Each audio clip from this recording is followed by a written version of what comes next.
Hello, everyone. I am Jennifer Braverman. And I'm Ellen Selm, and welcome to our podcast, Stories from the Earth, where we explore humankind's relationship and connection with the natural world. So I'd like everyone to take out your phones out there, you listening, watching in the future. And this will only take a minute, and then we'll go on with the podcast. So please scroll down to the description and find the links. And if you have not already, please find your favorite social media platform and give us a quick follow. We really appreciate it. It helps, support us. And if you love what you hear today and you have an extra $1 or $5 a month, please consider supporting us on our Patreon page, which is also a link. We love to hear from you guys. I work surrounded by boxes, cardboard boxes all day, and I talk to them, but they don't talk back. And Ellen is home all day with a 1.5-year-old. So we need friends. We need stimulation. We need conversation. Please help us. Help. So if you have any questions, comments, suggestions, anything, please feel free to email us. That's storiesfromtheearth@gmail.com. We're friendly. We don't bite much. Well, today we are finally continuing our chat review of the book Confessions of a Recovering Environmentalist and Other Essays by Paul Kingsnorth. This book has a lot of discussion-worthy subject matter, and we've covered it over the course of a couple episodes. Today is part 3 and will be the final installment. So let's wade into the deep, shall we? Let's do it. I really like the story that this part 3 of the book opens up with. He's talking about going with his family on a trip to visit one of the cave sites in France where there's Neolithic cave paintings. With him being a storyteller and knowing a lot about myth and things like that, I'm sure this was intentional on his part, but the symbolism to the underworld and sort of the birth experience coming out different and changed, exploring the depths that make you question yourself, trying to connect with the essence of something bigger than just mere humanity. Like, that's not explicitly stated in his story, but his story, I think, is really alluding to that sort of metaphorical mirror, which is pretty awesome. And I think it's also kind of a side note, interesting considering where he is now as a person spiritually. For those not familiar with Kingsnorth's background, which we've discussed some in our other couple of episodes, he was atheist. He practiced Zen Buddhism for a while, but in more recent years has become a very devout Christian in an Orthodox tradition. It's interesting looking back at this, reading this book now, which he wrote like over a decade, or some of these essays are, more than a decade old. You can kind of see the underpinnings maybe of where he was going in his life, sort of. So I just thought that was interesting side note. Yeah, you can see like almost the thought process that he kind of is going through with this idea of he's wrestling with meaning and I guess God. That said, like, to anybody listening who's like, might rear back at such discussion because of maybe traumatic experiences in their own life with religion, the book itself is not in any particular religious bent.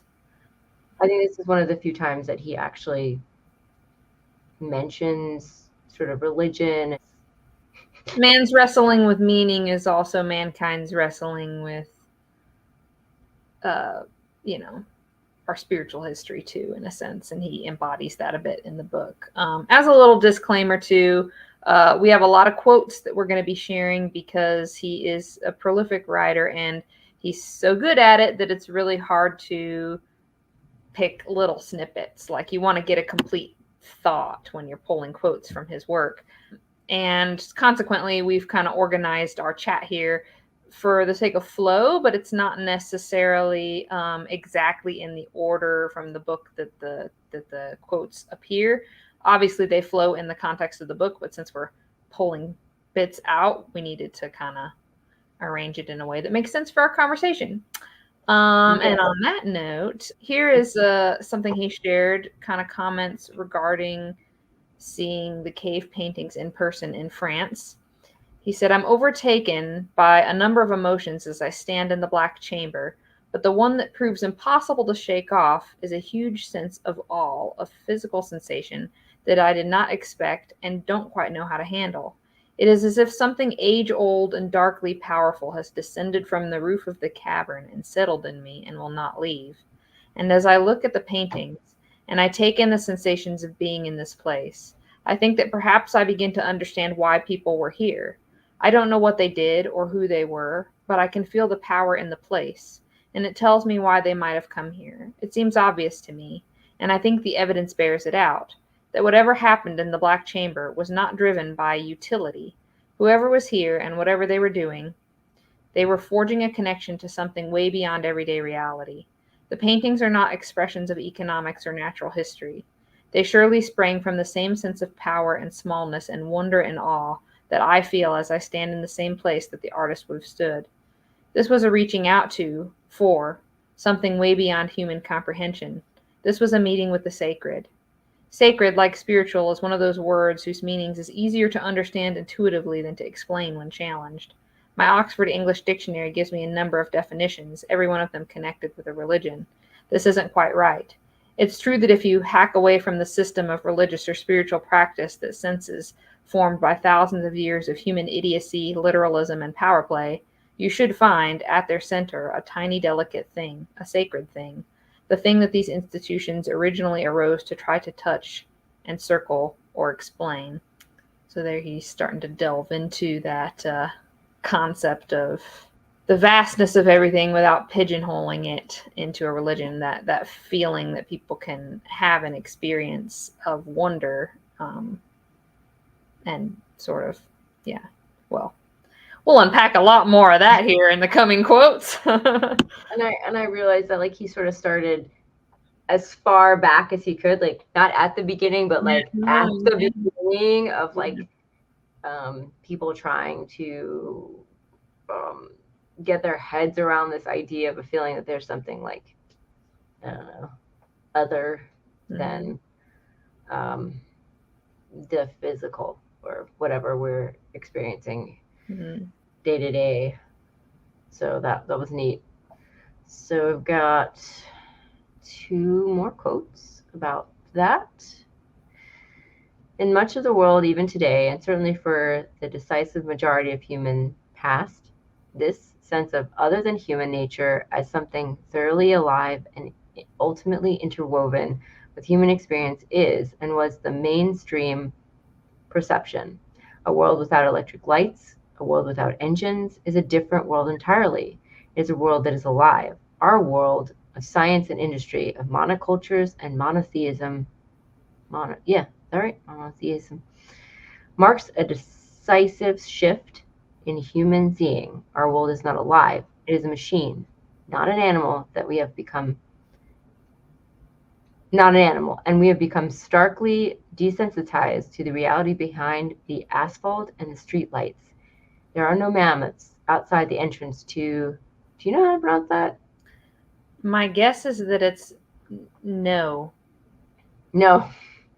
Because it's French and this X would be silent. Right. It's spelled Niaux for our listeners out there, but we failed to double check our pronunciation. No cave. Yes. Sorry about that. No. Probably. No, I think go sounds good. I mean, I could get the little Google lady up and she'd be like telling us how to pronounce it. So only a car park and gift shop. We are here now, above the ground. Above the ground is where we must live. And second quote, on the wild hilltops, as in the Black Chamber, I pull to the edges of some great force that seems way beyond me and seems embedded in the world itself, in the wild world of beauty and complexity and dark magic that my kind are busy destroying and replacing with cold, dead culture of future worship and straight lines. If anything is sacred, I have thought since I can remember, thinking, surely it is this thing we call nature. And I think it is pretty cool that it seems that even in these stages, years back of him sort of wrestling with this, which I feel like a lot of people have a nature-based focus in life, wrestle with to some degree in a way. He hasn't lost that, I think, even in where his trajectory of his life has gone to, which is in his more current writings, I should say. I want to say, you cannot approach the numinous with discursive thought any more than you can solve an algebraic equation through the use of a metaphor. Sell your cleverness, advises the Persian mystic poet Rumi, and buy bewilderment. Cleverness is mere opinion. Bewilderment is intuition. It seems like good advice, and when I try to follow it, I see these things appear in a subtly different light.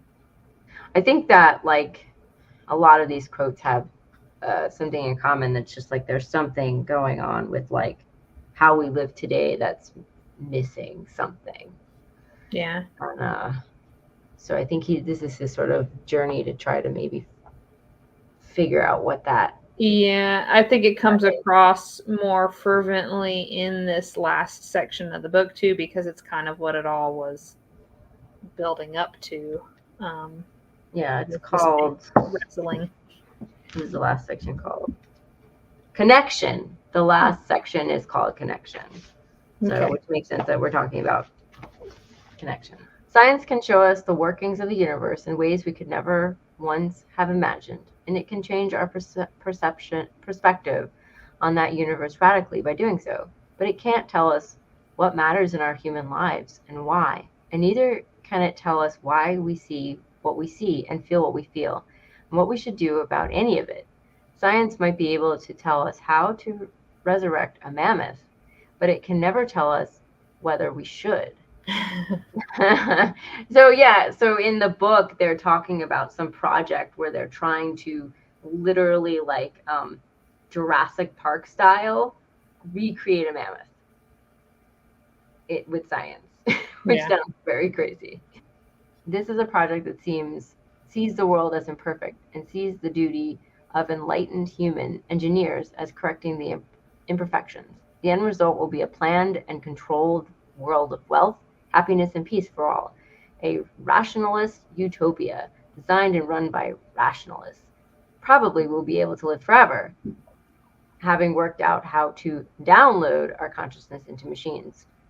Would there be much different given that we are machines already?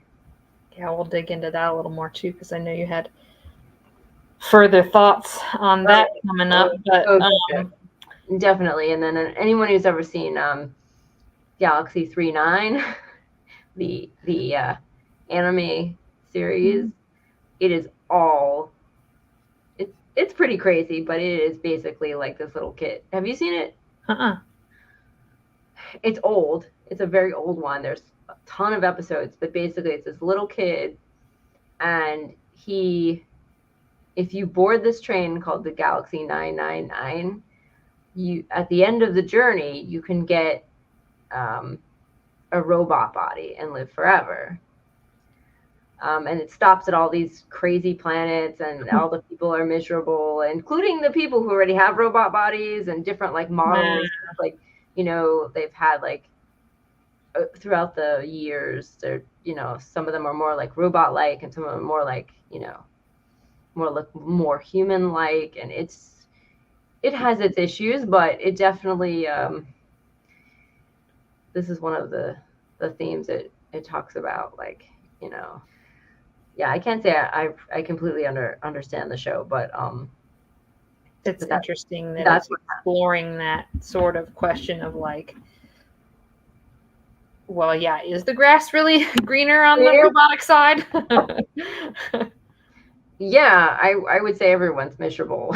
Humans and robots who were humans, and it's and I think Kingsnorth is, when he's using the term machine a lot in his writing, he's meaning it, but depending on the context, he's meaning it one of both ways, oftentimes both ways, where it could be literal in a sense, or it could be in the metaphorical sense of just how we've categorized and isolated and boxed in and defined our way of existence to the point that we might as well be automatons because we're so disconnected from sort of the organic flow of everything.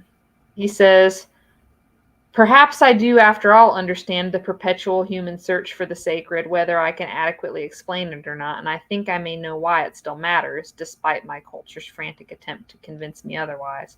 I've experienced the feelings that charge the concept with so much electricity. It's just that I've never experienced it in places that people designate as holy. Call me a heathen, I'd take that as a compliment. But for me, the sacred cannot be found in human things alone. This is not an intellectual or political position. It's just how I feel because of things I've experienced. From as early as I can remember, I have regarded trees, rivers, mountains, and the ocean with awe. I have had what others would call spiritual experiences in all of these places. I have yelled with joy in the heart of a rainforest and felt overwhelmed by something greater than myself in deserts at midnight with no light but the stars, stars that I can never see in my overdeveloped homeland. On wild hilltops, just as in the Black Chamber, I've pulled at the edges of some great force that seems way beyond me and embedded in the world itself, the wide world of beauty and complexity and dark magic that my kind are busy destroying. Oh, you already had said that part, but replacing with the cool culture. Yeah, I just realized where there was the overlap. If there's something safe in nature, been there, said that. I don't realize this sense. He says, I don't idealize this sense, nor do I try to. I don't see it as necessarily a comforting thing. I realize that what I call nature, an imperfect word, but I can never seem to find a better one, is really just another word for life, an ever-turning wheel of blood and shit and death and rebirth. Nature is fatal as often as it is beautiful, and sometimes it's both at once. But for me, that's the point. It's the fear and the violence inherent in the wild nature as much as the beauty and the peace that inspires in me the impulse that religion asks me to direct towards a human-shaped God. Humility, a sense of smallness, sometimes a fear, usually a desire to be part of something bigger than me and my kind, to lose myself. And then he says, to lose myself, capital S, i.e., let the ego go, melt away into that organic flow we were just talking about. I personally don't need to melt away into the organic flow 100%, but I don't even know that it'd be possible these days. It probably no. I mean, was it possibly for maybe some monk can do it? Yeah, but even then, it's kind of like. I mean, that's too much to the other side, I think. Getting to a level of almost a denial, and it's disassociation, but in the opposite direction. Yeah. Yeah. Yeah. It seems to me that cultivating values such as these, rather than building toy mammoths in laboratories, is probably a more serious and useful response to the current crisis of nature. The crisis is at root a crisis of civilization, a crisis that has lost sight of any value beyond the quantifiable and the it's anthropocentric. Is that anthropocentric. And this is increasingly proud of the fact. At this stage in history, we should at least try to find the words for what is so plainly missing. This is not an indulgence, but a necessity. A lot of this whole chapter section, it's more like little essays within an entire section, so it's hard to call it chapters exactly. But a lot of what he says in this whole part of the book reminded me a lot of something that had literally just come up in conversation between my husband and I, like a couple days before we started writing our show notes. And I was like, oh, wow, that's sort of prescient. I don't remember what caused him to be reading something about it and then start the conversation with me, but it was pretty interesting. Apparently, the rise of what could clinically be called neuroses in the human condition has steadily grown since like about the Bronze Age, the time frame. Historical psychologists are like digging in and kind of considering the big picture. And the reason they postulate is because the more humans have become sort of secularized, for lack of a better term, the more they kind of obsess about death and illness. It's like when people had more of a, or even currently, like in our modern times, when people have more of an anchor point in their culture or their religion, or particularly a big marker for the psychologist study was like some sense of an afterlife or something bigger than themselves, or a sense of meaning and purpose. Like all of these things go into making it so that people suffer less neurotic illness, essentially, because they have like an anchor point. Yeah. And I think he's digging sort of a lot into that idea in a way in this whole section, because it's like he's wrestling with it himself. And I think, we look around today and it's like, if you've come to a point in your life where you have wrestled and you do not and cannot and will not believe in a God or an afterlife or anything like that, that's fine, obviously. Yeah. And it could be the next step for humans, who knows? But I do think that whole need for like crafting, at least regardless of a spiritual context, a sense of meaning and purpose is like, if you don't even do that, even on like the most simplest daily basis, I think you can definitely see why, as quote unquote modern Western culture spreads around the world, that people have more mental health issues, I think for some reason us humans need some sort of anchor, some sort of like something to, I don't know, we're just big kids and we need like some sort of, we need to feel, we need something to hold on to that we can, I don't know, we need an anchor of some sort. But I mean, there are definitely people that are don't have that, and I think they're probably all right. But they believe in something. They have some sort of anchoring belief, I think, even if it's not anchored in God or nature or universe or whatever. When I was really, really sick, people were like, oh, well, we wish you had a stronger religious practice, people would say to me, because then you could lean on that as something, God will get me through, blah, blah, blah, blah, blah. And I didn't have that. So I don't have. And it's not like it's some switch you can flip, and it's not like you want to or should have to either, like. Right. I just wanted to not die. I just wanted to continue on really bad. Like, it just, I mean, I don't know if I found an anchor at all, but I went to my parents and stayed at their house. So, I had support. Another thought was, I heard there's some crisis of like loneliness going on. And I don't know if it's just true of people just sort of feeling like they're very cut off from not only nature, but each other. Like we're sort of in these little boxes and stuff like that. Especially if you like work from home, or maybe even if you're in an office. Like we have a culture, right? In the Western world, but we don't foster like a culture of belonging per se. Yeah. And I think we're starting to kind of see the cracks in that framework, because humans are social creatures, and we're not getting to socialize in ways that cultivate that belonging. I mean, social media, despite its chosen name, is not the same as like all sitting around the campfire with the people you know well enough to call your brother whether you like them or not on any given day, kind of thing, like, but you're all in it together. Like there's a That's so funny.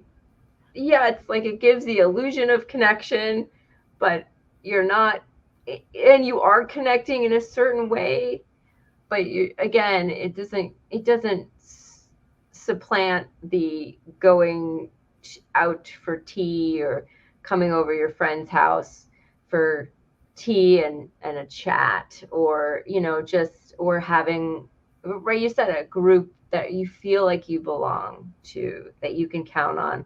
Yeah, it doesn't replace that, the feeling of being a part of something. He attaches that more, I think, too, in the ecological sense with his experience in activism in this next quote. He says, "I think we're missing something big. Most cultures in human history have maintained or tried to maintain some kind of balance between the material and the immaterial, between the temple and the marketplace, so to speak. Ours is converting temples into luxury apartments and worshiping in the marketplace instead. We're allergic to learning from the past, but I think we could learn something here. The rationalist delusion has a strong grip on our culture, and that grip has been getting stronger during my lifetime. Every year, it seems, the areas of life that remain uncolonized by scientific or economic language or assumptions grows fewer. The success that science has had in explaining what can be explained has apparently convinced many people that it can explain everything, or that one day it will be able to do so. The success that economics has had at monetizing the things that science can explain has convinced many that everything significant can be monetized." Ugh. Environmentalists and conservationists are as vulnerable to these literal trends as anyone else, and many of them have persuaded themselves that in order to be taken seriously by those with the power to save or destroy, they must speak this language too. But this has been a Faustian bargain. Argue that a forest should be protected because of its economic value as a carbon sink, and you have nothing to say when gold or oil of much greater value is discovered underneath it. Right. So you shouldn't argue that. You should argue that its value is at its a forest. Yeah, that it has inherent value regardless of humans, like it can be in and of itself. When you can buy and sell everything, that is an issue. That economic system we call capitalism, it feels like it's a man-made system, and we sort of overlay it over top of everything. It's a vice grip, and it's squeezing every little bit of everything out of everything, and it's like, well, sooner or later, yeah, you're not going to have any more juice anymore. No, you're not going to be juicing that orange. Yeah, it's going to be very sucky as long as we still got juice. The machine rolls on, so to speak. And the summary of that thought, he says, speaking the language of the dominant culture, the culture of human empire that measures everything, that season demands a return, is not a clever trick, but a clever trap.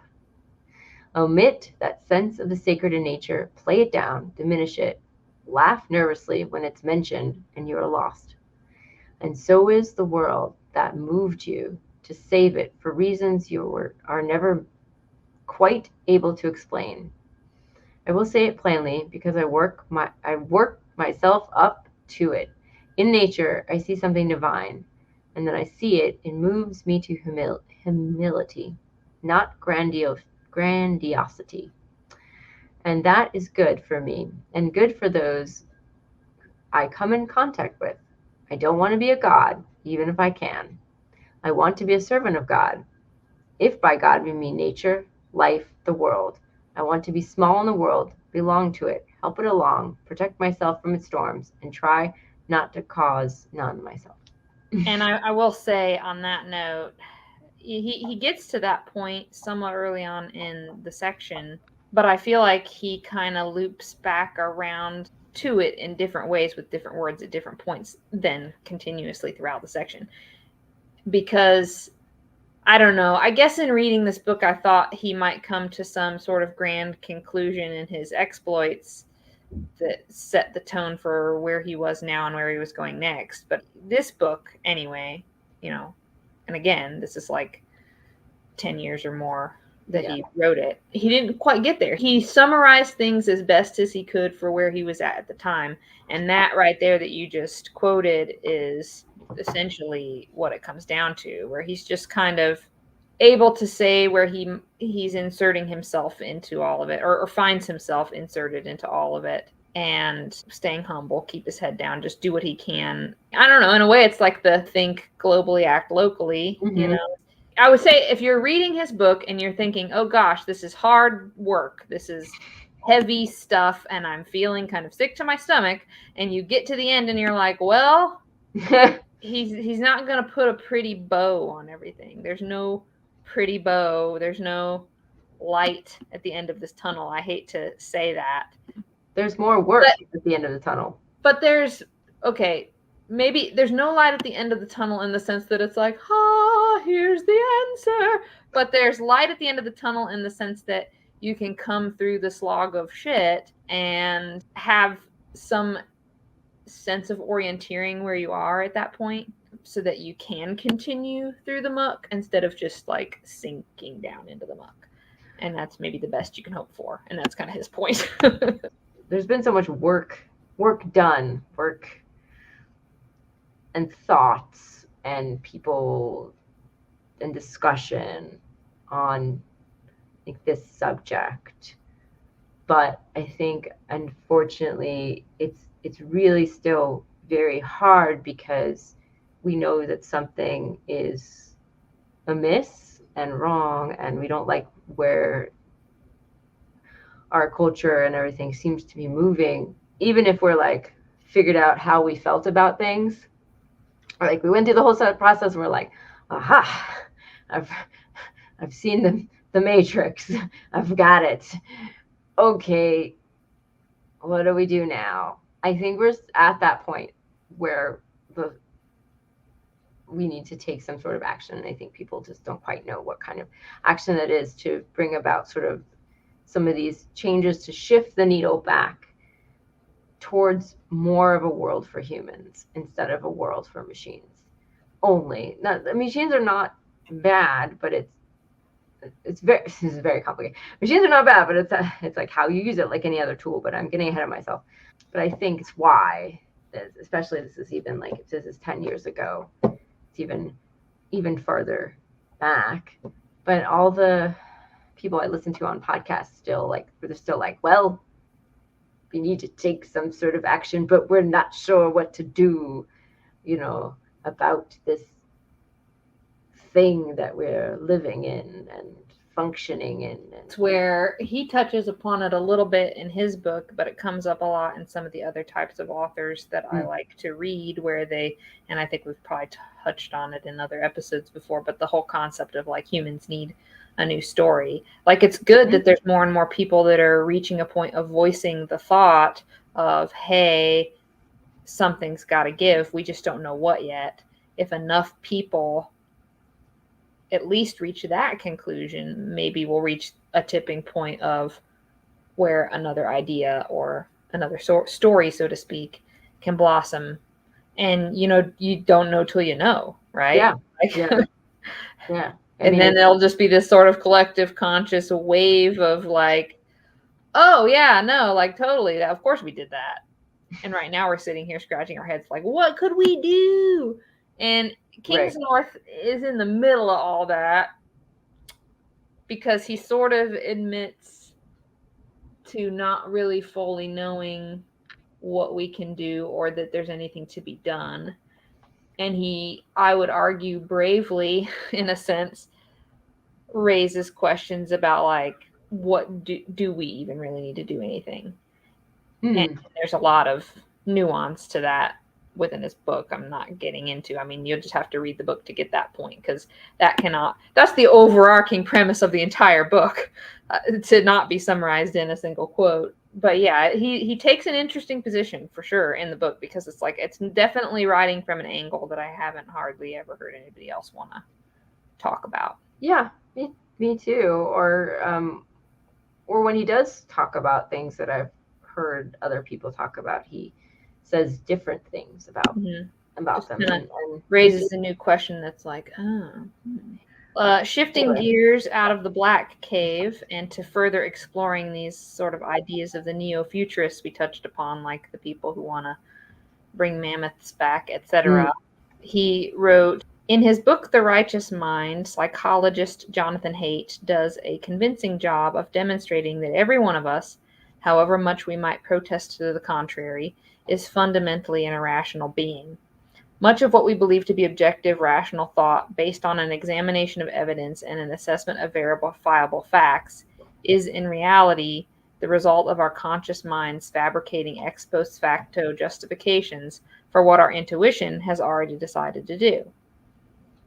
But, skipping down a little bit, but to continue sort of in the theme, our old animal minds are still making the running. The role of our conscious reasoning brain is to provide the arguments to justify where it chooses to go. Haidt writes, we all need to take a cold, hard look at the evidence and see reasoning for what it is. It evolved not to help us find truth, but to help us engage in arguments, persuasion, and manipulation in the context of discussions with other people.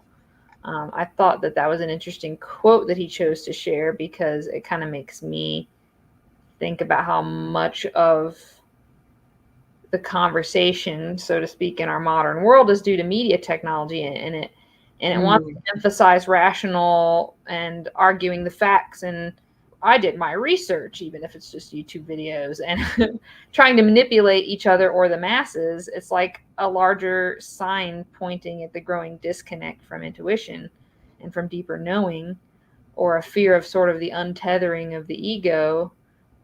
I think that kind of is in parallel with his point of how we're, consequently becoming more disconnected from nature and so forth. So, yeah. And you have to hope that those YouTube videos have done their research. Right, yeah.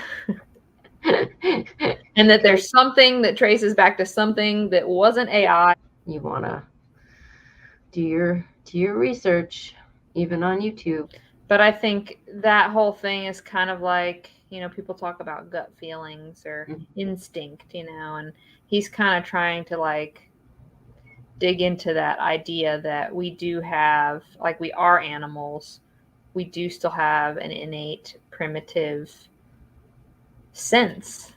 If you want to call it intuition or whatever, sort of another way of going about the point that there's something more to existence than just the literal of what we can choose to manipulate for our benefit. But yes. Yes. Ties right into all of that. Yes. To the modern people, the world we walk through is not an animal, a being, a live presence. It is a machine. Our task is to learn how it works, the better to use it for our own human ends. Although I don't know if we're using it for our human ends.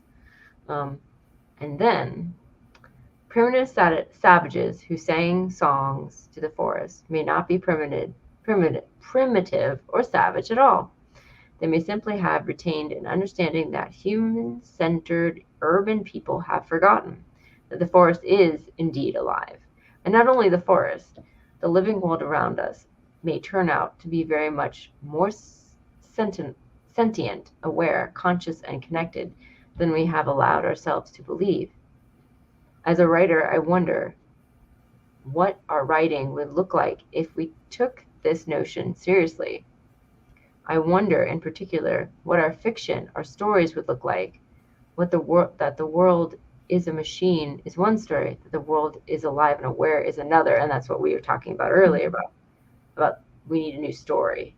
Yeah. Or that we've done the machine thing, and how much it affects perspective if you're sort of breaking things down into parts and thinking in that sort of mechanistic way versus thinking in a broader, more holistic viewpoint. And we've just grown up in this,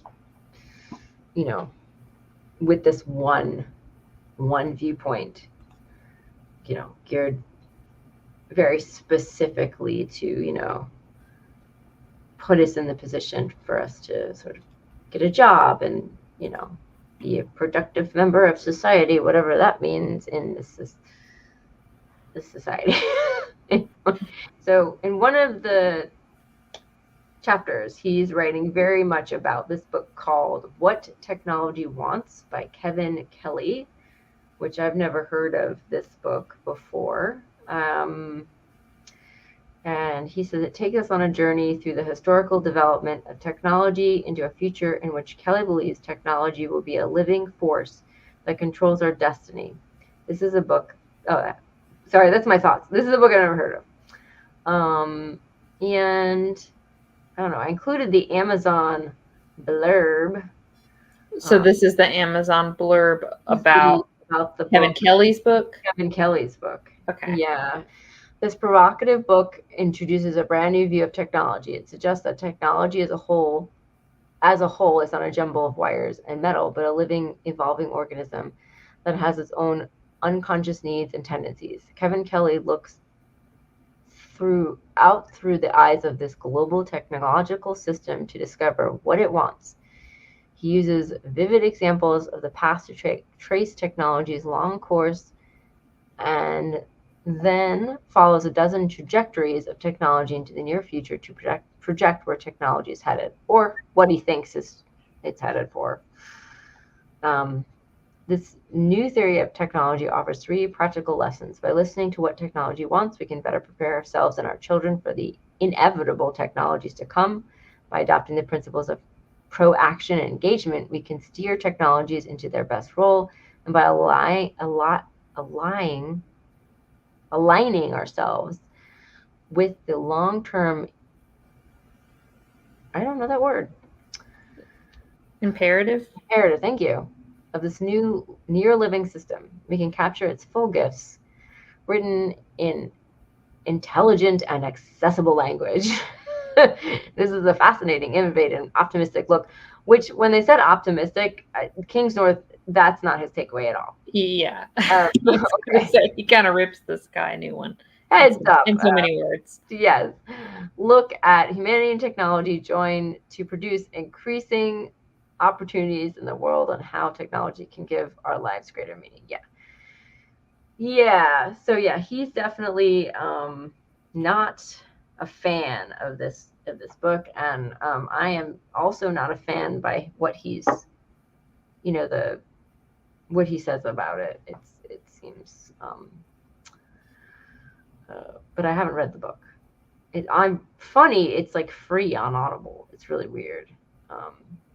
So it's included if you want to give this book a whirl, some supplemental reading. And to give a little more context to that, he Kingsnorth lumps this Kevin Kelly in with a couple other people that he says are part of the sort of Silicon Valley think tank of the neo-futurists who, everything's rosy and merry and inevitable with technology. Kingsnorth just kind of digs into that a little bit in the terms of like, how much is this and aspects of science almost like a modern religion, mm-hmm.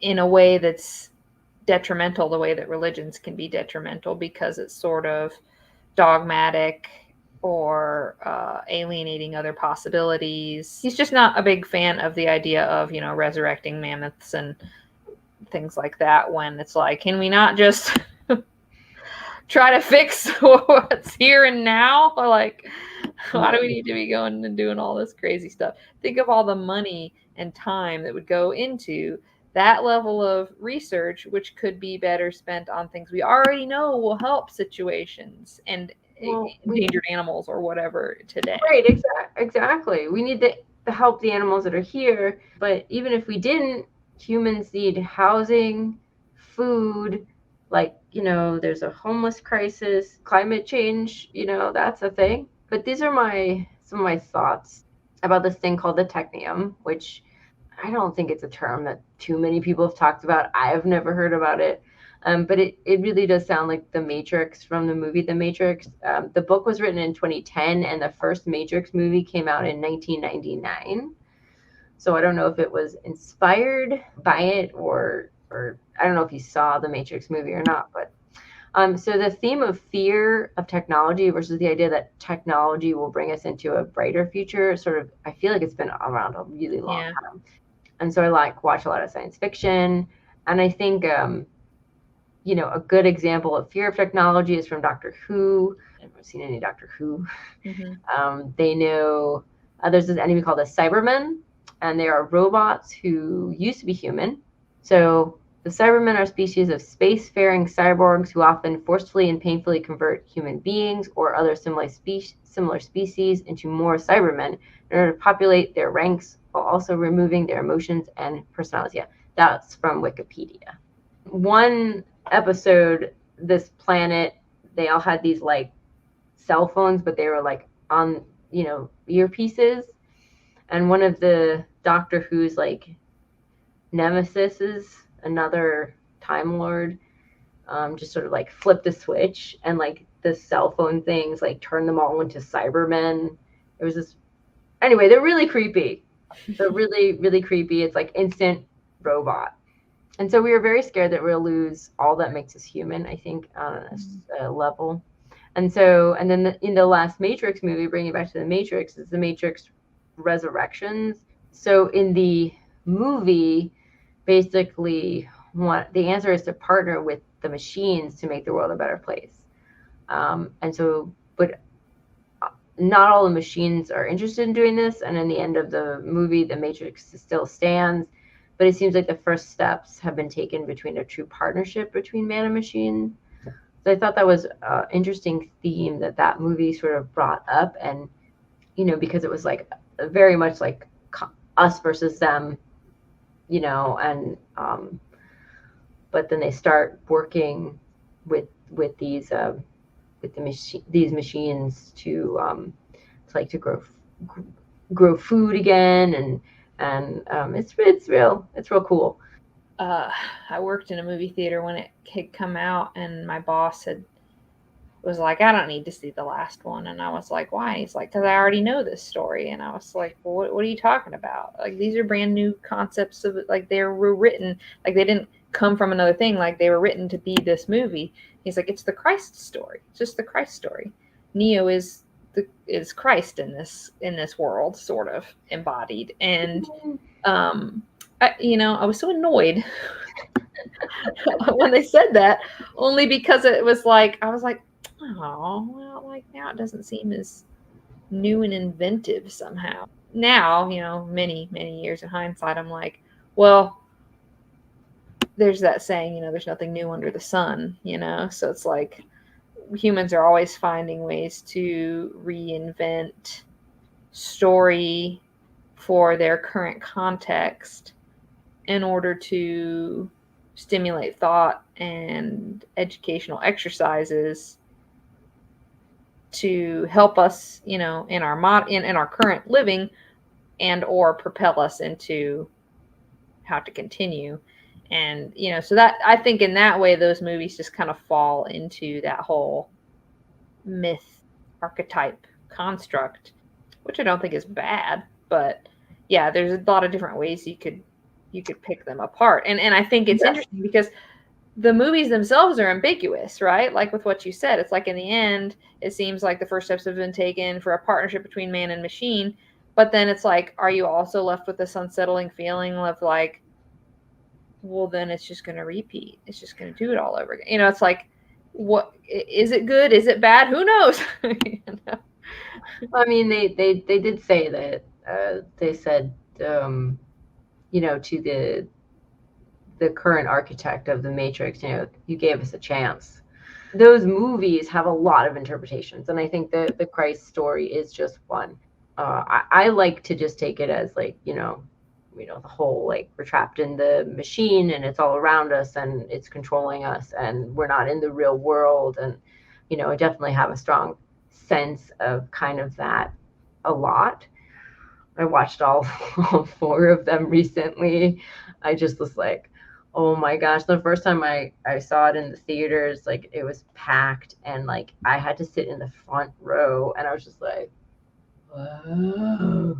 I was in film school, and I was just blown away. It was just so badass. We used to say it all the time, so badass.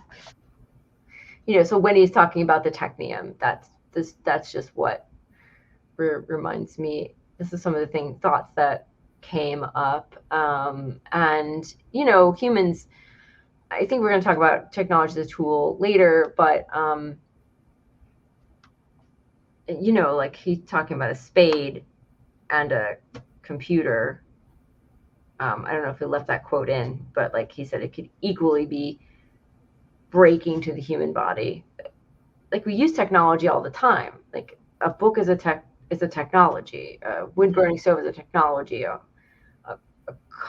car is a technology. A horse and cart, a stone to throw right, is prey.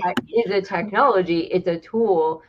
And some of the technologies are so useful that we don't get rid of them, like the wheel and the book and the wood stove. And like, it's just like, we're like, oh, books are going to go away. People are going to stop reading. And I don't know, maybe they have gone down, but we still have plenty. People read. There's plenty of books. People love books.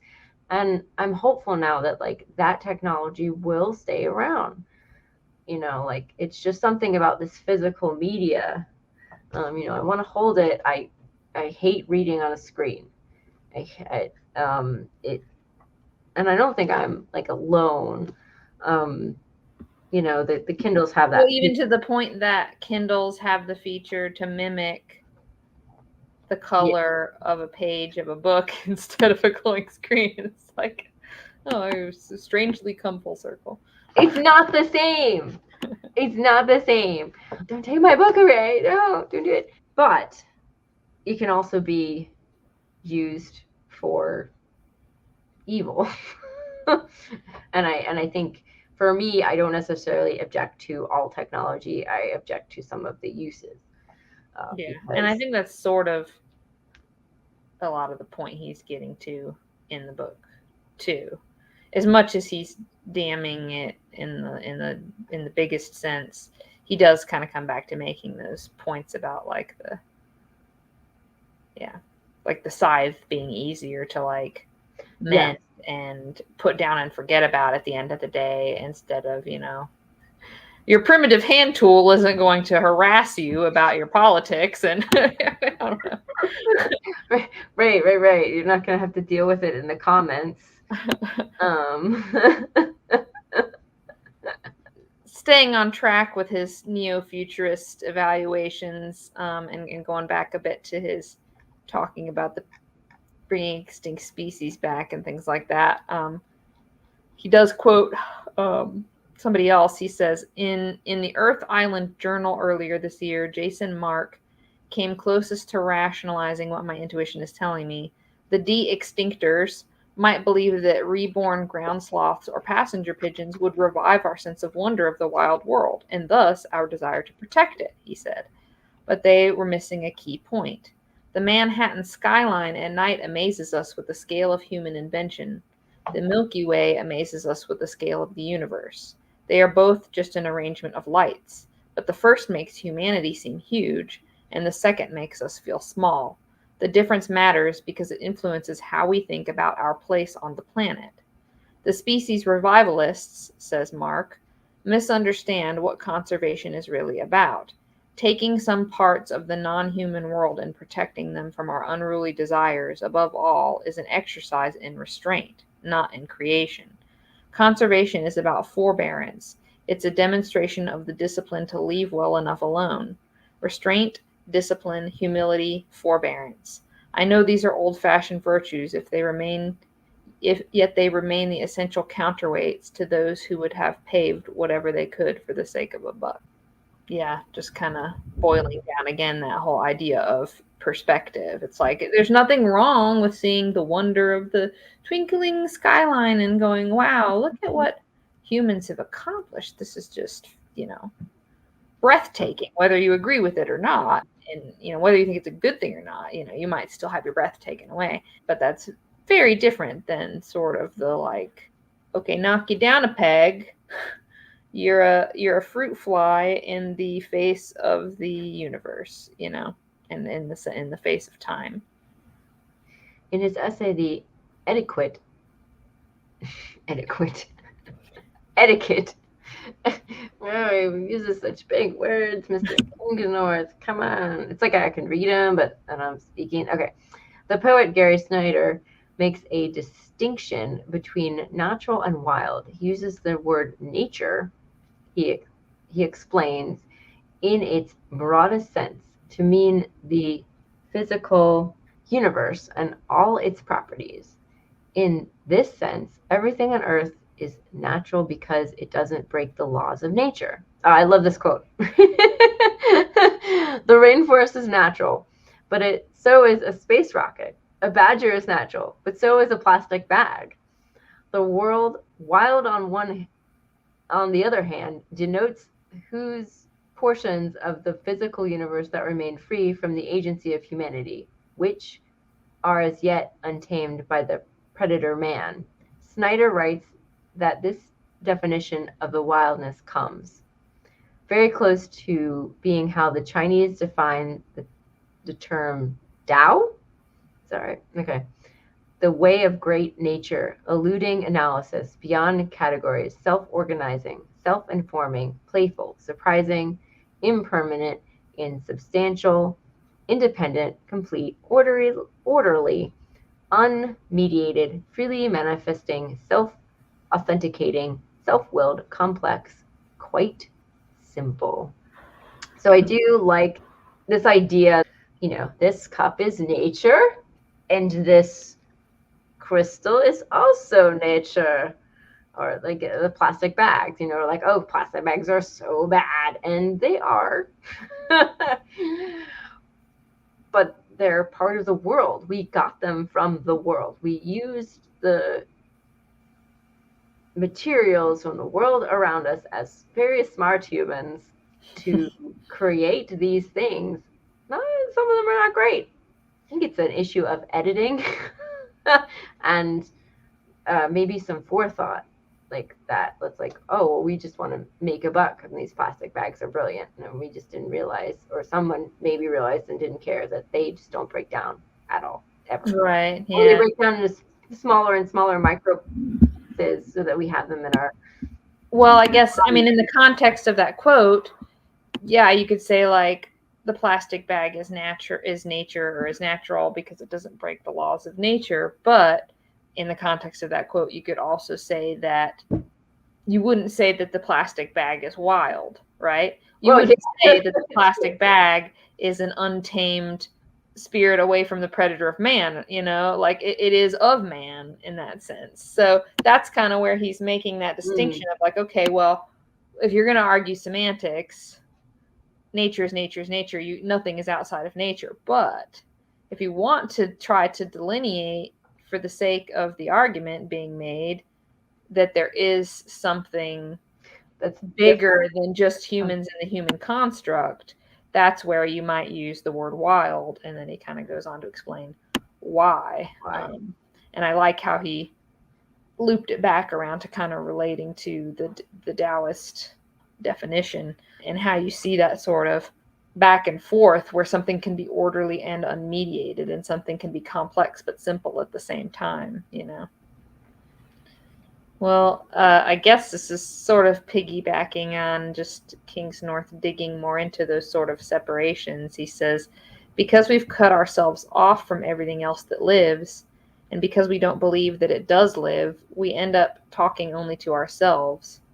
We've ended what Thomas Berry called the great conversation between humans and other forms of life. We're becoming human narcissists, entombed in our cities, staring into our screens, seeing our faces and our minds reflected back and believing that this is all there is. And outside, the forests fall, the ice melts, the corals die back, and extinctions roll on. But we keep writing our love letters to ourselves, oblivious. What might the alternatives look like? He says some more stuff there, but I jumped down to a summary where he's like, the ecological crisis that we have spawned will unhumanize our views for us, whether we like it or not. The notions that only humans matter or that humans are in control, even of themselves, is unlikely to outlast this century. You put a timestamp on it. Everybody keep watching. Stay tuned. Well, according to climate scientists, we're going to hit probably 3% warming by 2050 or something like that. They keep having the climate conferences. We've had like 26, 7 years of climate conferences, and all they do is talk about it. They just talk, and you're like, yeah, this is obviously y'all are not going to do anything ever. That's why one of my favorite pieces of art I've seen, the image circulates online. I do not remember who did it, but it's a cast statue of a bunch of people. I believe it might have been all men. Oh, but it was a bunch of people sitting in where like in the water, so the water's like coming up to their foreheads and over their heads, and the title of the statues of the artwork is something like discussing climate change or something. It's like, well, we really should do something. Yeah, I think we should do something. What should we do? I don't know. If we don't feel small and humble by nature, we will be. I feel like right. Yeah, that's kind of that. It's like the record. We can do our best to, try to meet it with grace, or we will be dragged kicking and screaming. Yes, it's like we will have to adjust our priorities and our perspectives. It's like when somebody's an alcoholic and they have to hit rock bottom in order to just make a change. And it seems like for not all of us, because I think a lot of us are ready to try to make changes, to be proactive, to sort of avoid a lot of the stuff that the scientists are saying that's going to happen. I think that our leaders, as wonderful as they may be, are not interested. What's about the short-sighted gains of what they can actually benefit from their term or lifetime? Right. It's more of a global human community thing. I know there's other cultures, like Japan is just learning this sort of now, is more of a community-centered culture, and ours is more of like an individual-centered culture. Like we do things for us instead of the greater good of the community, and as it extends to the non-human. That's true. Yeah. We see bears get into the trash cans every fall. We're just like, oh, look, there's a bear. Let me get this picture. Byron Ballard had like pictures of bears in her tree. Oh, man. I didn't even know the bears could climb trees. They're young bears. They were like way high up. And I was like, well, okay, that's cool. I mean, I do like seeing them, even though like I know that we're like encroaching on their habitat, and that's why like they're here down with the humans. And of course, I mean, the apartment complex. Yeah, definitely in my yes. Eating our tasty trash. We do have the best trash, I think. So okay, next quote. As you read this, the Earth is currently experiencing the latest extinction event in its 4.6 billion year history. This one, known as the Holocene extinction, is caused not by cyanobacteria or asteroid impacts, but by human beings. Yay. He goes on to say, we're number one. No, he actually did not write that. No. little big foam finger that says human. I mean, today is the Super Bowl that we are recording it, so that's why nobody's tuning into this live. Darn it! They're all watching the Super Bowl at 11:16 a.m. What does this mean for us individuals? Is it our generation's burden to live through the last collapse and global ecological diversity? The knowledge that we are all complicit increases that burden. Simply being human at this time in history, and particularly being a middle-class human and one of the world's richer nations, makes you and me agents of extinction. Humans, agents of extinction. I think that's a good bumper sticker. Like, well, so what do you do for a living? Well, for a living. Well, I don't know if it's a living, but I'm an agent of extinction. We found an office down the street. I mean, actually, with I. all the oil pumping out the back into the river, Oh my gosh, that's hilarious.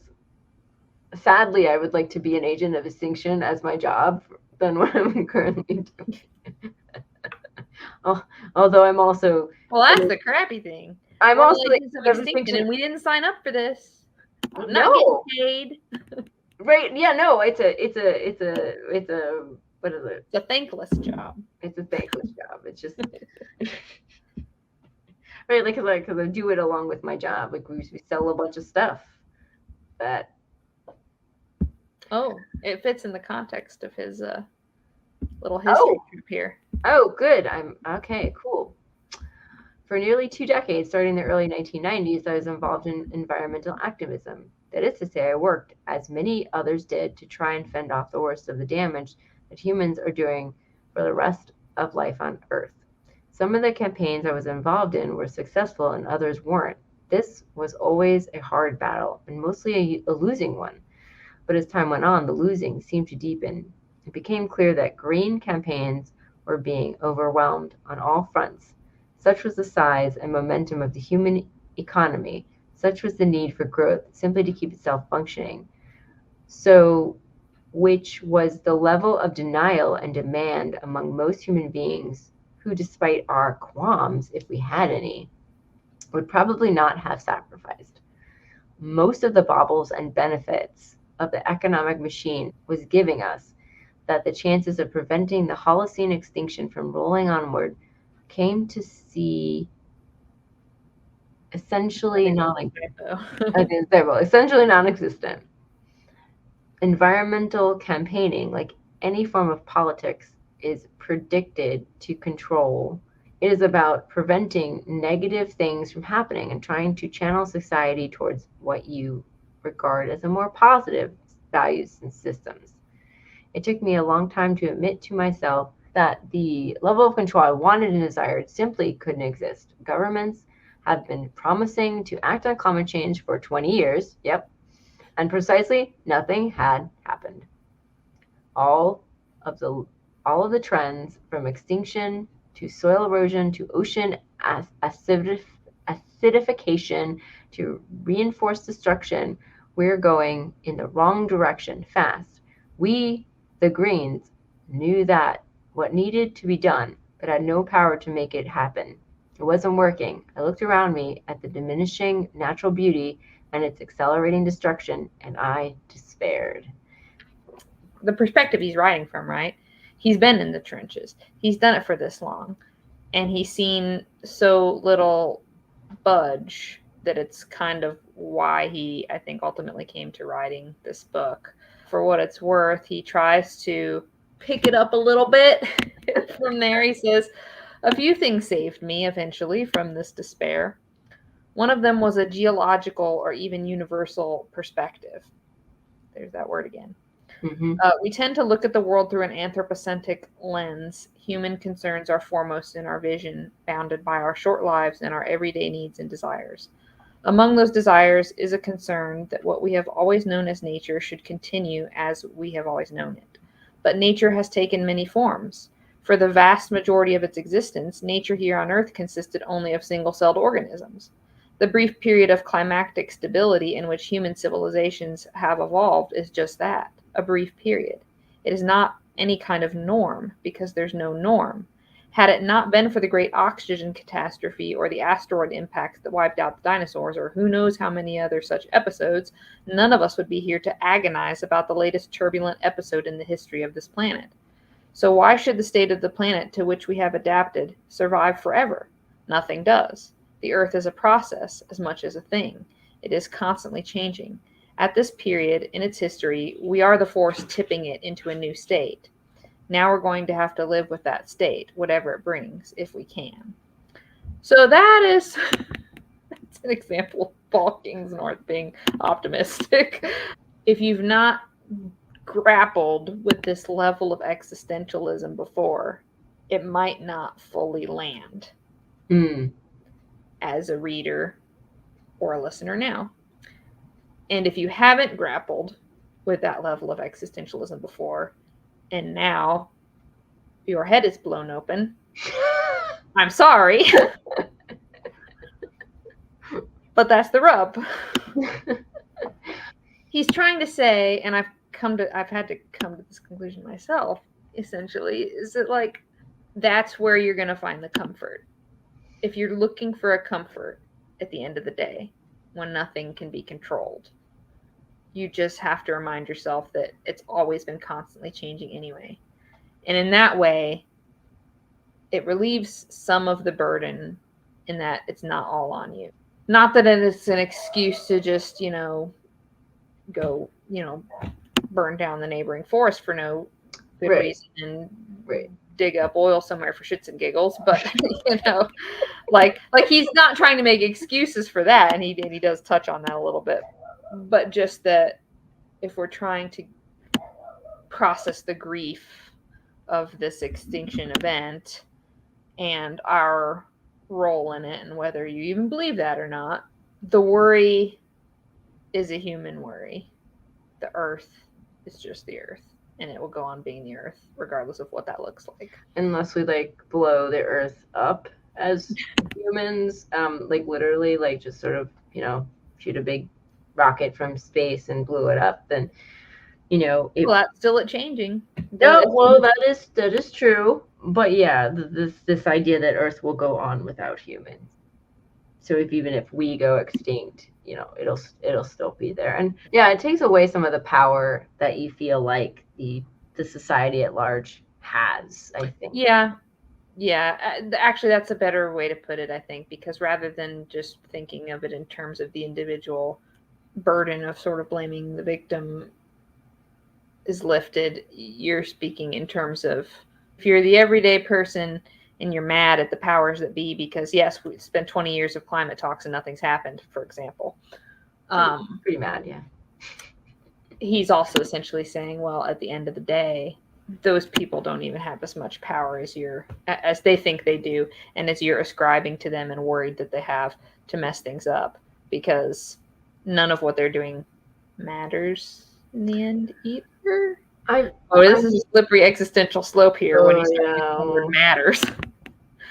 Sorry about that. Reel it back.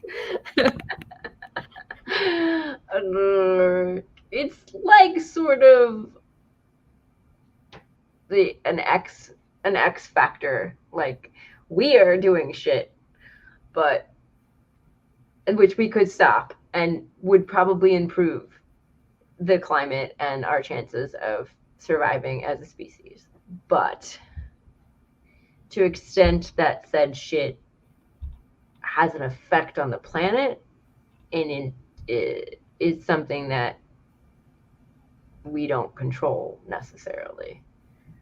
Like it's like an illness. I look at the planet as sort of having an illness and a health crisis, right?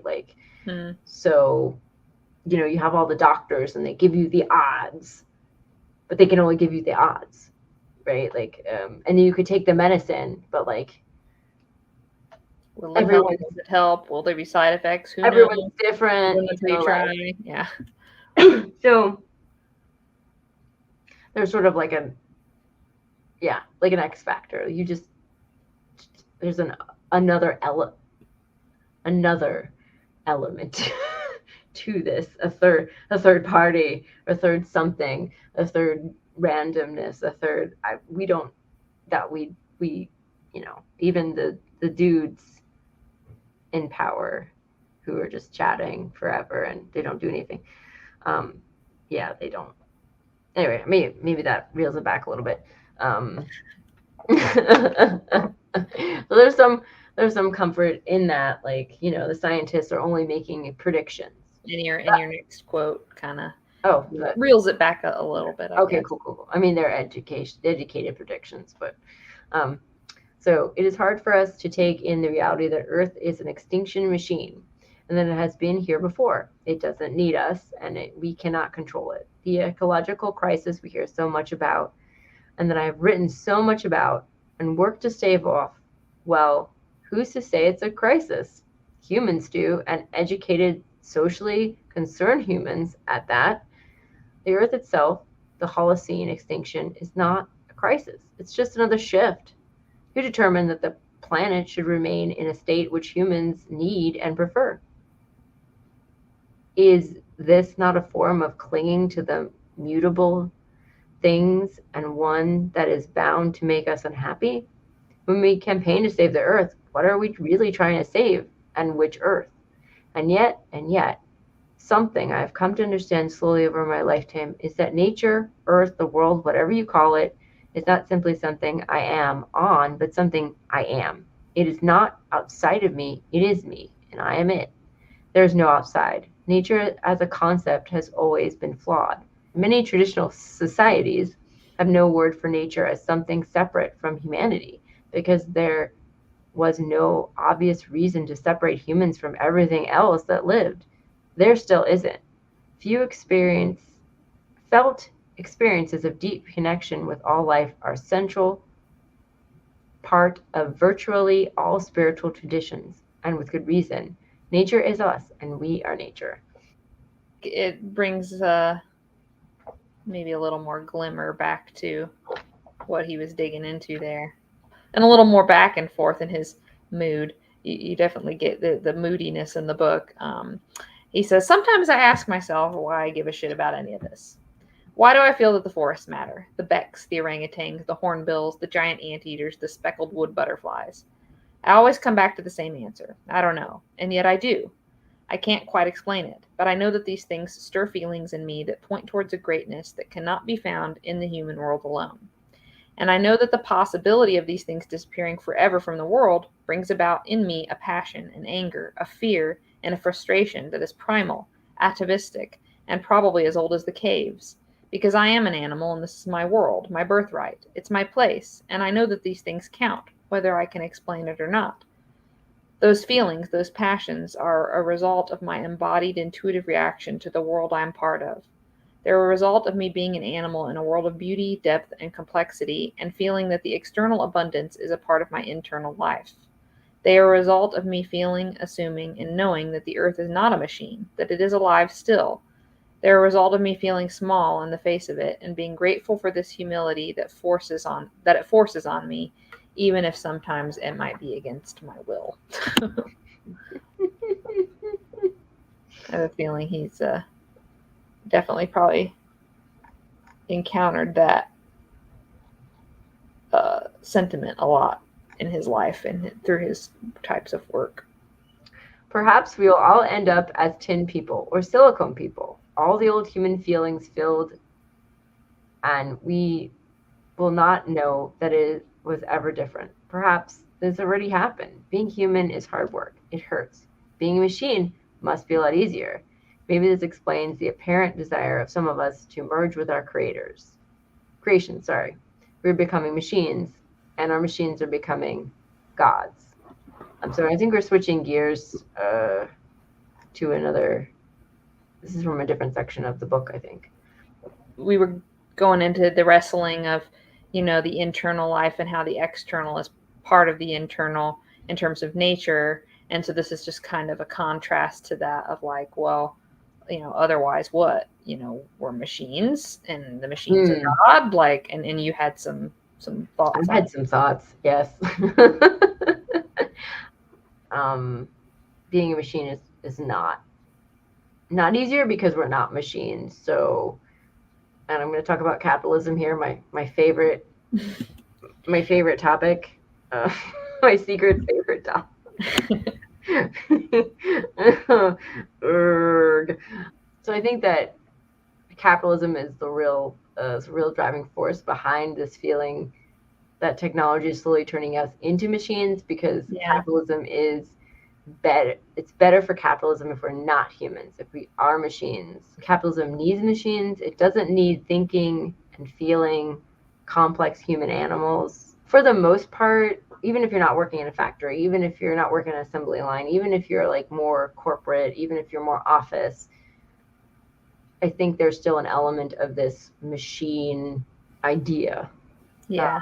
The streamline, clockwork, right. Bottom dollar, efficiency over human nature. Yeah. Yeah, and for me, like, I've always functioned much better in jobs that are more they give you more wiggle room. They give you room to be more of a person. Especially since I have ADD, it's really hard for me to, like, and maybe it's hard for all humans and not just people with ADD, but it's hard for me to, like, hit a target, walk a narrow line.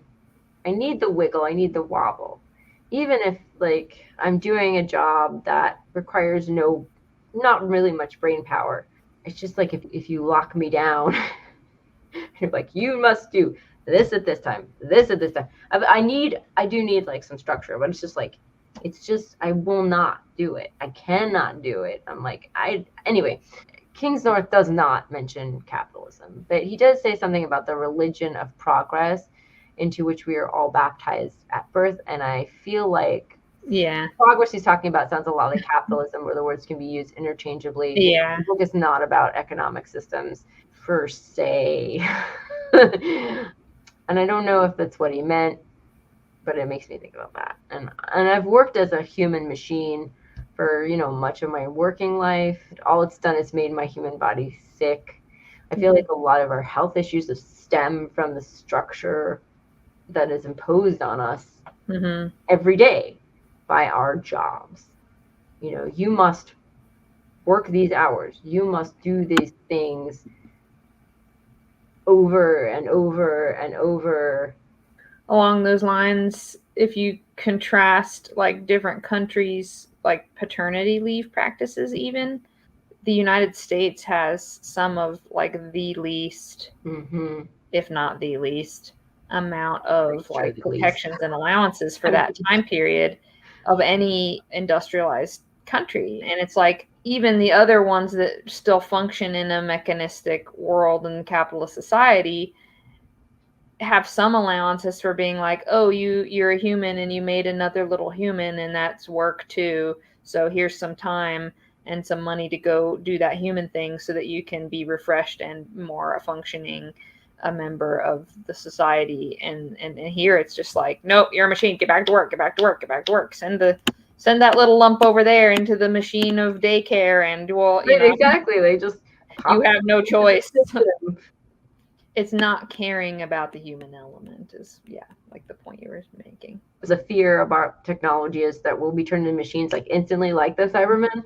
But I think it's a very slow process, and which is, I guess, comforting because we can stop it somehow.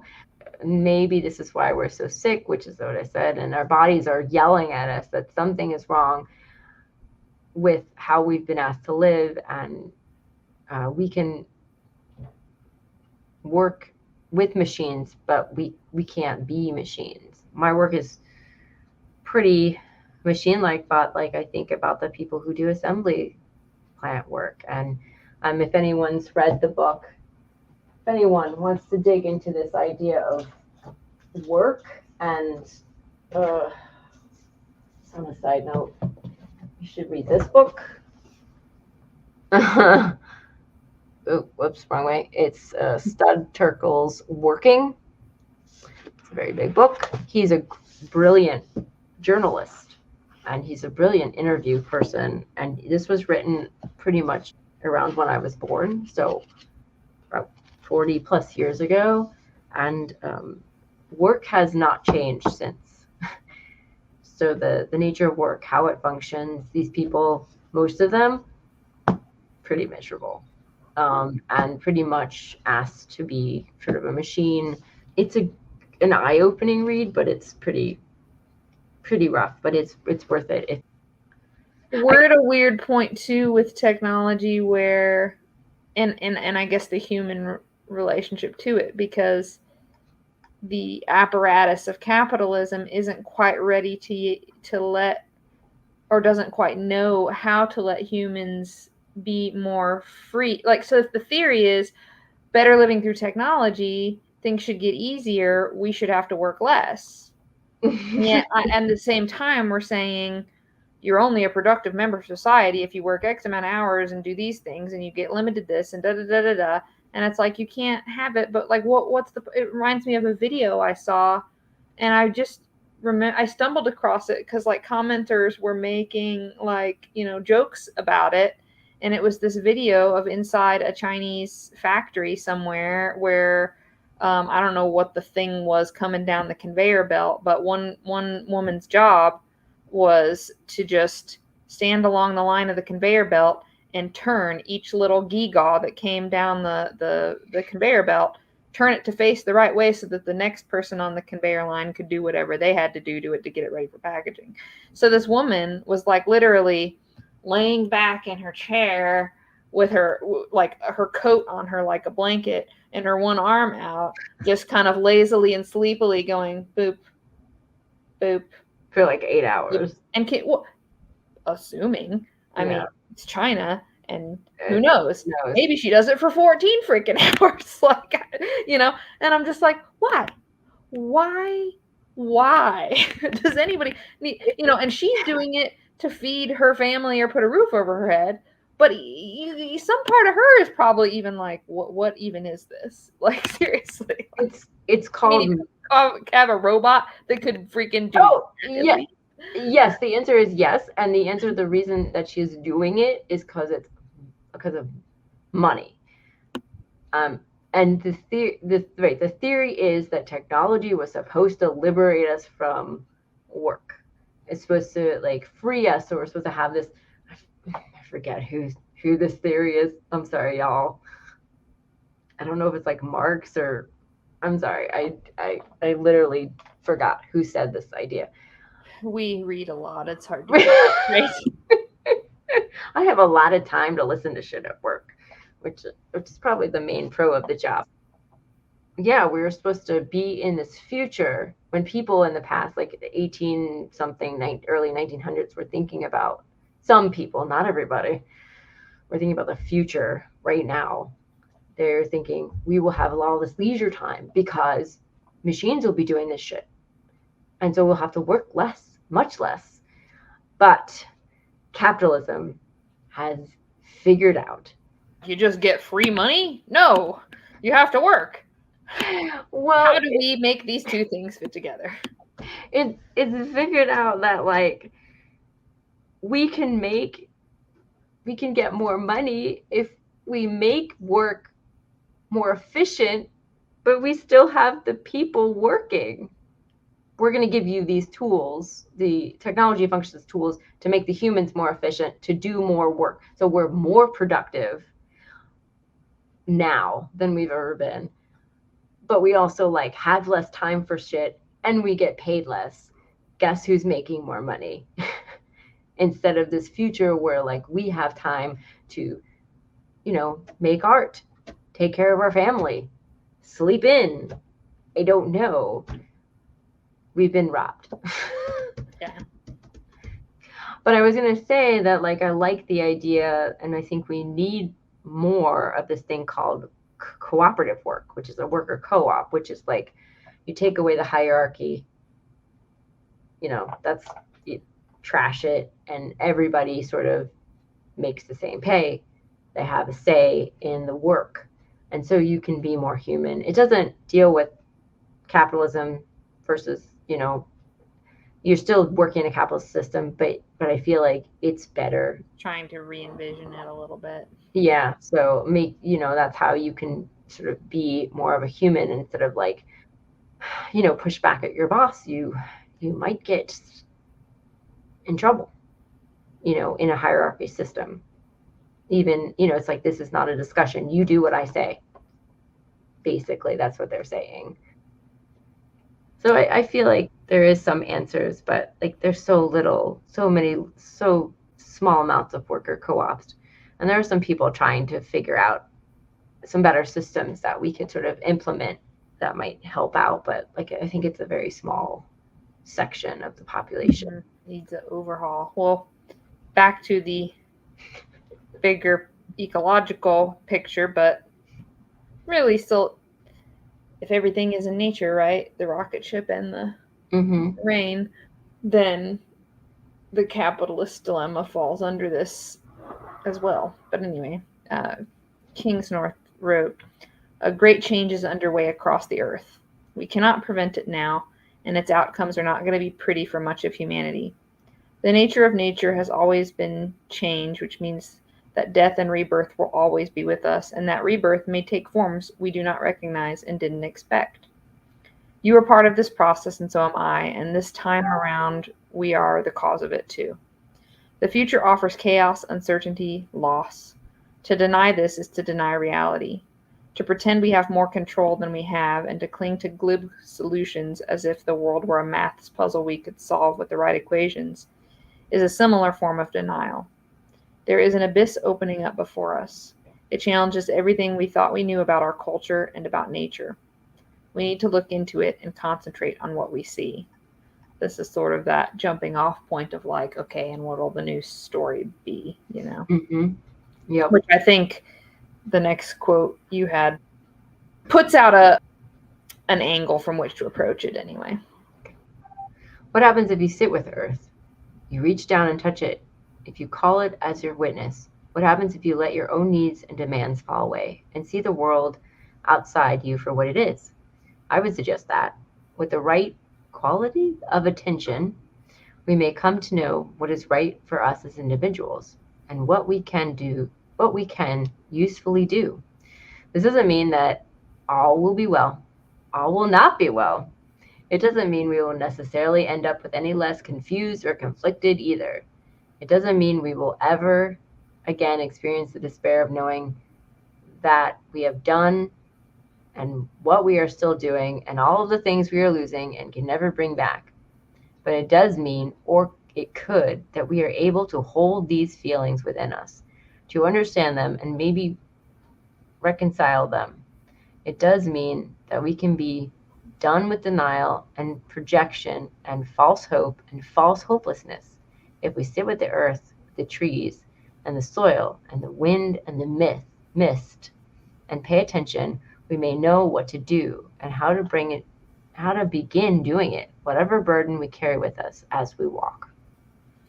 So there again is his little brand of optimism. It's like, yeah, it's going to be heavy, but at least you might find your way through it. And I thought that was good in his list of things about denial and projection and all that he says false hopelessness, right? Because just as much as people might have false hopes of, a savior's going to come and, magically overnight all of the billionaires will grow a heart and save the world, or, I don't know.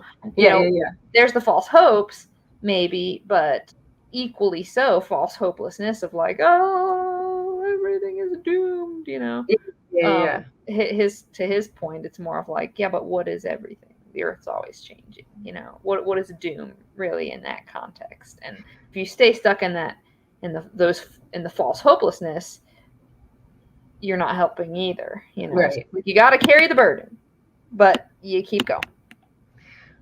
Yeah, you need to really try to look at things and try to see what's going on, and then you can go from there, but not looking at it, ignoring it, not helpful. It's better to know, even if it's awful. That's what I'm trying to say. It's better to know, even if it's awful, because then you can work to make it better if you're able to. Well, you at least have a place from which to act from, or at least exist from. Yes. Instead of being like completely in the dark. Yes. As a sort of summary final quote, and we had a lot of other quotes picked out, but this is, as you know, already gone on quite long, but this is a good summary quote to end on, because it is, I believe, I pulled this one from the epilogue of the book, and his tone changes from an I perspective to a we, and the reason it changes to a we is because at this point he had started his Dark Mountain project, which was sort of a book publication of essays and artwork. Still going on. It's still going on. He's no longer part of it. He turned it over to, I think, his partner who helped him found it and some other folks. But it's just a collection of works that explore these sort of like, where are humans now and what are we doing? He's now speaking as a we, as in we from the Dark Mountain Project, and that's where this quote's coming from. But today, humanity is up to its neck in denial about what it has built, what it has become, and what it is in for. Ecological and economic collapse unfold before us, and if we acknowledge them at all, we act as if it's a temporary problem, a technical glitch. Centuries of hubris block our ears like wax plugs. We cannot hear the message which reality is screaming at us. For all of our doubts and discontents, we are still wired to the idea of a history in which the future will be an upgraded version of the present. The assumption remains that things must continue in their current direction. The sense of crisis only smudges the meaning of that must.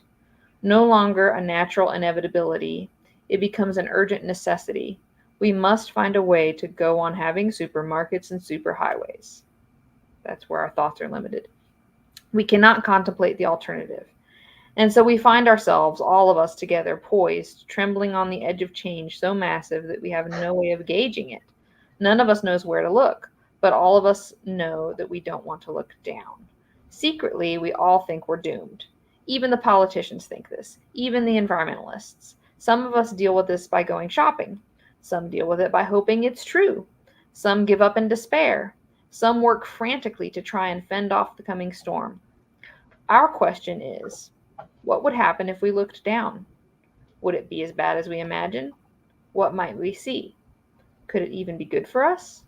We believe it's time to look down. Time to look down or go shopping.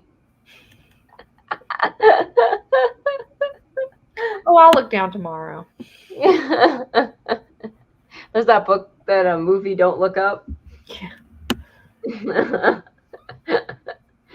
That's, I guess, also like a similar theme here. And hopefully we didn't drag anybody too down on their Sunday morning / afternoon. He has his glimmers, despite the overarching seeming tone. It is a very important take on the situation. I think it behoove most people to read this book. I think so. He's just one of those authors that has, and I've said it before, but he sort of has put thoughts that I've had in my head into words in a very very eloquent way. And you have to go into reading it open-minded. And if it makes you uncomfortable and squirm in your seat a little bit, I think that's a good thing. Yeah. It means it's challenging something maybe that needs to be challenged. I mean, it's like the book Working that I mentioned. I think this book is pretty hard to read. I think it's important for anyone who's working at 9 to 5 and feels sort of just satisfied with the way that work was. And it's a history of work, and and so I'm sorry. Yeah, my brain is just about stopped working. Speaking of working, because we have thought so many big thoughts. But really, it's very readable. It's very approachable. So if you're interested in any of the topics that we've brought up, and if you haven't listened to our other 2 episodes on this book, please do. This is part 3. So we finally got to it, and I'm sorry people were waiting for it, that it took us a year. Well, we squeezed in some pretty cool interviews. We had to make room for some awesome people, and yeah, definitely. And I think we had to digest the book a little bit before we reached the harrowing conclusion. Yeah, because there is a ton in here. Literally, I can highlight the whole. Yes, kitty. He's like, pet me. You stop petting me. What are you doing? I can literally highlight a whole essay. So it's just, oh gosh. All right. So on that note, we'd like to thank everyone for listening and watching. This episode has been live today. Perhaps we will do more live. So stay tuned. I'll put up a post about it, and you can follow. Ow, kitty, that hurts. He's not helping. he's like distracting me even more. Okay. You can follow us on Apple Podcasts, on Spotify, on YouTube, on Facebook. We have a group. We're on Instagram, and we're also on TikTok. So we appreciate your follow and your support. And again, we'd like to invite our listeners to consider supporting us through a little donation. You can go to our Patreon page and click the support button, and you can donate $1, $5, or $10. And the donation goes towards helping us with future projects, such as taking the show on the road and doing more of these live on-site reviews and interviews. And we also appreciate that. You can leave us a review or a rating on Apple Podcasts. That also helps support the show. I guess until next time, where we will probably be diving into slightly much lighter content. I can't remember what our next planned episode is. We will talk to you later. So thanks so much for everyone watching this morning, and happy Sunday morning. have a good rest of your Sunday. Have a good Super Bowl. Go sit with the earth. Go sit with the earth. You can do it at the same time as you watch the Super Bowl if you bring your cell phone outside. So, or just do it at the halftime show. That is true. It's going to be Usher, unless you like Usher. Sorry. All right. We'll talk to you later. Bye. Eugene says bye too. Yeah.